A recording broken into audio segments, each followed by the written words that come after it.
ಉದ್ದೇಶ ಇಟ್ಕೊಂಡು ನಾನು ಈ ಹನಿ ಪಾರ್ಕ್ ಸ್ಟಾರ್ಟ್ ಮಾಡಿದೆ. ನಾನು ಬಂದಿರೋದು ಸುಮಾರು 600 ಕಿಲೋಮೀಟರ್ ದೂರದಿಂದ, ಜೋಯಿಡಾದಿಂದ. ಕರ್ನಾಟಕದ ಕೊನೆಯ ತಾಲೂಕು ಅದು, ಮತ್ತು ಕರ್ನಾಟಕದ ಅತಿ ದೊಡ್ಡ ತಾಲೂಕು ಜೋಯಿಡಾ.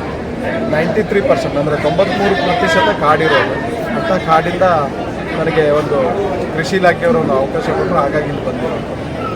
ಜನರಿಗೆ ಶುದ್ಧವಾದಂಥ ಜೇನುತುಪ್ಪ ಕೊಡಬೇಕು, ತಿನ್ನಿಸ್ಬೇಕು ಅನ್ನೋಂಥ ಒಂದೇ ಒಂದು ಉದ್ದೇಶದಿಂದ ನಾನು ಇಲ್ಲಿ ಬಂದಿದ್ದೀನಿ. ಯಾಕಂದರೆ ಅಲ್ಲಿ ಹನಿ ಪಾರ್ಕಲ್ಲಿ ಸಾಕಷ್ಟು ಜನ ಬರ್ತಾರೆ, ವ್ಯಾಪಾರ ದೃಷ್ಟಿಯಿಂದ ನನಗೆ ಯಾವ ತೊಂದರೆ ಇಲ್ಲ.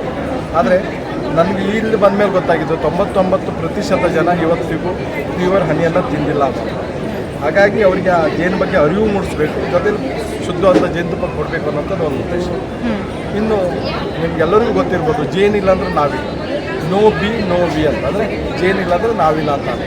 ಯಾಕಂದರೆ ಜೇನು ಯಾವಾಗ ನಾಶ ಆಗುತ್ತೋ ಅವಾಗ ಮಾನವ ಕುಲ ನಾಶ ಆಗೋಕ್ಕಂತ ಭಾಳ ಹಿಂದೆಯೇ ಸೈಂಟಿಸ್ಟ್ಗಳು ಹೇಳಿದ್ದಾರೆ.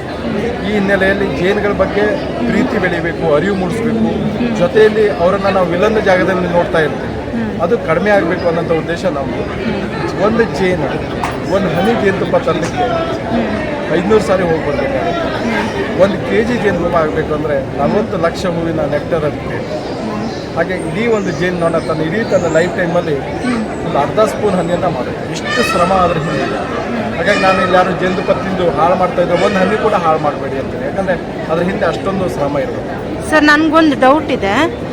ನಾನು ಕೃಷಿ ಮೇಳದಲ್ಲಿ JKVK ಅಲ್ಲೆಲ್ಲನೂ ನಾನು ಜೇನು ಸಾಕಣೆ ನೋಡಿದ್ದೀನಿ. ಆ ಜೇನಿಗೂ ಮತ್ತು ನಿಮ್ಮಲ್ಲಿ ಮಾರ್ತಾ ಇರೋ ಜೇನಿಗೂ ಏನು ವ್ಯತ್ಯಾಸ?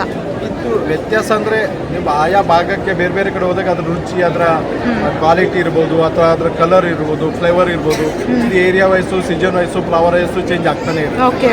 ಅಂದರೆ ಒಂದಂದರೆ ಅಲ್ಲಿ ನಾವು ನ್ಯಾಚುರಲ್ ಕಾಡಿದೆ, ಜೋಯಿಡಾದಲ್ಲಿ 93% ಕಾಡಿರೋದ್ರಿಂದ ಕಾಡಿನ ಮಧ್ಯೆ ನಾವು ಬಾಕ್ಸ್ ಇದ್ದೀವಿ. ಖುದ್ದು ನಂದೇ ಒಂದು 300 ಬಾಕ್ಸ್ ಇದೆ. ಹಳ್ಳಿಯವರಿಗೆ ಡಿಪಾರ್ಟ್ಮೆಂಟ್ ಒಂದು 2,500-3 ಸಾವಿರ ಬಾಕ್ಸ್ ಕೊಟ್ಟಿದ್ದಾರೆ.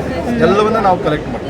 ಇನ್ನೊಂದು ನಾನೇ ನಮ್ಮದು ಸ್ಟಾಫ್ ಹೋಗಿ ನಾವೇ ತೆಗೆದು ನಾವೇ ಪ್ಯಾಕ್ ಮಾಡೋದ್ರಿಂದ ನಾವಿದು 99% ಪ್ಯೂರ್ ಅಂತ ಹೇಳಲ್ಲ, 100% ಪ್ಯೂರ್ ಅಂತ. ಅಂದರೆ ಹುಟ್ಟಿದ ಮಗು ಕೂಡ ನೀವು ಜೇನುತುಪ್ಪವನ್ನು ತಿನ್ನಿಸ್ಬೋದು ಅನ್ನುವಷ್ಟು ಗಟ್ಟಿಯಾಗಿ ನಾವು ಹೇಳ್ಬೋದು. ಸರ್, ಇನ್ನೊಂದು ಡೌಟು. ನಮಗೀಗ ಶಾಪ್ಗಳೆಲ್ಲನೂ ಜೇನುತುಪ್ಪ ಸಿಗುತ್ತೆ, ಕಾಮನ್ ಆಗಿ ಜೇನುತುಪ್ಪ ಸಿಗುತ್ತೆ. ಹಾಗಾದರೆ ಅಲ್ಲಿ ತಗೊಳ್ಳೋ ಜೇನಿಗೂ ನಿಮ್ಮಲ್ಲಿ ತಗೊಳ್ಳೋ ಜೇನಿಗೂ ಏನು ವ್ಯತ್ಯಾಸ? ಹಾಗೇನು ಅದು ಹೇಳೋದು ಕಂಪ್ಯಾರಿಸನ್ ಮಾಡೋದು ಭಾಳ ಕಷ್ಟ. ಯಾಕಂದರೆ ಅವ್ರ ಜೇನುತುಪ್ಪ ಅವ್ರದ್ದು, ನಮ್ಮ ಜೇನುತುಪ್ಪ ನಮ್ಮ. ಇಲ್ಲ, ಅದು ನಾನು ಕೇಳಿದ್ದು ಅದಕ್ಕೆ ಕೆಮಿಕಲ್ಸ್ ಏನಾದರೂ ಆ್ಯಡ್ ಮಾಡ್ತಾರಾ ಅಥವಾ ಫ್ಲೇವರ್ಸ್ ಏನಾದರೂ ಆ್ಯಡ್ ಮಾಡ್ತಾರಾ? ಜೇನುತುಪ್ಪಗಳು ಮಾಡಿರ್ಬೋದು, ಕೆಲವೊಂದರಲ್ಲಿ ಶುದ್ಧನೇ ಇರ್ಬೋದು, ಹೇಳೋಕ್ಕಾಗಲ್ಲ. ಅಂದರೆ ಹೇಗೆ ಏನು ಅಂತ. ಯಾಕಂದರೆ ಅದು ಲ್ಯಾಬ್ ಟೆಸ್ಟ್ ಆದಮೇಲೆ ನಾವು ಅದನ್ನು ಹೇಳೋಕ್ಕೆ ನಾವು ಹಾಗಾಗಿ ಅದು ಸ್ವಲ್ಪ ಕಷ್ಟ. ಇನ್ನು ಸರ್, ನಿಮ್ಮಲ್ಲಿ ಯಾವ್ದು ಸಿಗುತ್ತೆ ಅದನ್ನ ಹೇಳ್ತೀರಾ ನಮ್ಮ ವೀಕ್ಷಕರಿಗೆ? ನೋಡಿ, ಇದು ಪ್ಯೂರ್ ಜೇನುತುಪ್ಪ, ಹನಿ ನಾರ್ಮಲಿ ನ್ಯಾಚುರಲ್ ಆಗಿ ಕಲೆಕ್ಟ್ ಮಾಡಿರುವಂಥದ್ದು. ಇನ್ನು ಇದು ಮಿಶ್ರಿ ತುಪ್ಪ ಅಂತ, ಬಹುಶಃ ಅತ್ಯಂತ ಕಾಸ್ಟ್ಲಿ ಜೇನುತುಪ್ಪ, 7,000 ರೂಪಾಯಿ. ಇದೇನು ನೀವು ನೋಡ್ತಾ ಇದ್ದೀರಲ್ಲ, ಇದು ತುಡುವೆ ತುಪ್ಪ, ಅಂದರೆ ಸಣ್ಣ ಜೇನಿಂದ ಬರುವಂಥದ್ದು. ಇದು ಮಿಶ್ರಿ ತುಪ್ಪ, ಇದು ತುಂಬ ಕಡಿಮೆ ಸಿಗುತ್ತೆ.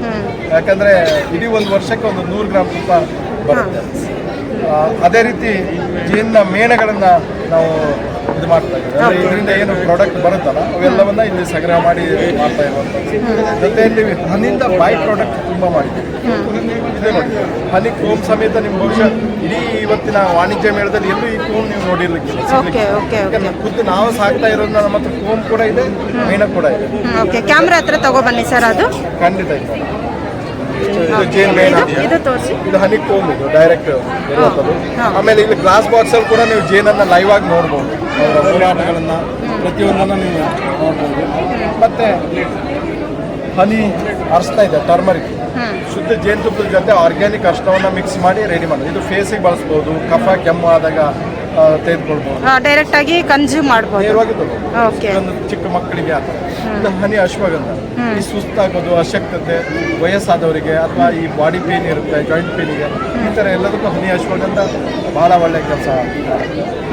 ಇನ್ನು ಎಲ್ಲಕ್ಕಿಂತ ಮೇನ್ ಅಂದರೆ ನಾವು ಇದು ಬಹುಶಃ ಹೊಸ ಪ್ರಾಡಕ್ಟ್, ಎಲ್ಲ ಹನಿ ಸೋಪ್ಗಳನ್ನು ಮಾಡಿದ್ದೀವಿ.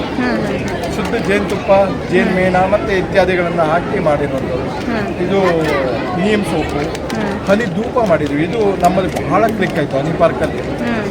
ಯಾಕಂದರೆ ಇದರಲ್ಲಿ ಗೋವಿನ ಸಗಣಿ, ಜೇನುತುಪ್ಪ, ತುಪ್ಪದ ಪೌಡ್ರು ಮತ್ತು ಹಸು ತುಪ್ಪ ಇಷ್ಟು ಹಾಕಿ ಇದು ಮಾಡಿರೋದ್ರಿಂದ ಆರೋಗ್ಯ ದೃಷ್ಟಿನೂ ಒಳ್ಳೆಯದು ಮತ್ತು ಘಮನೂ ಕೂಡ ತುಂಬ ಚೆನ್ನಾಗಿ. ನಿಮ್ಮಲ್ಲಿ ಯಾವ್ದು ಜಾಸ್ತಿ ತುಂಬ ಚೆನ್ನಾಗಿ ಡಿಮ್ಯಾಂಡ್ ಇದೆ?